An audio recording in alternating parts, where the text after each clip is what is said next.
সূরা বাকারার ৪ নম্বর আয়াত থেকে ৫ নম্বর পর্যন্ত তেলাওয়াত করতেছি। বিসমিল্লাহির রহমানির রহিম।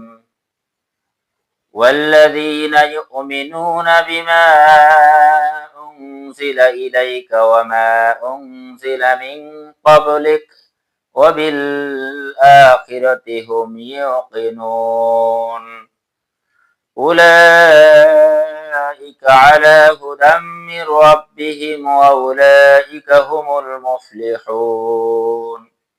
আল্লাহ রাব্বুল আলামিন বলেন, এবং তোমার প্রতি যাহা নাজিল হইয়াছে ও তোমার পূর্বে যাহা নাজিল হইয়াছে তাহাতে যাহারা ঈমান আনে ও আখিরাতে যাহারা নিশ্চিত বিশ্বাসী তাহারাই তাহাদের প্রতিপালক নির্দেশিত পথে রহিয়াছে এবং তাহারাই সফল কাম।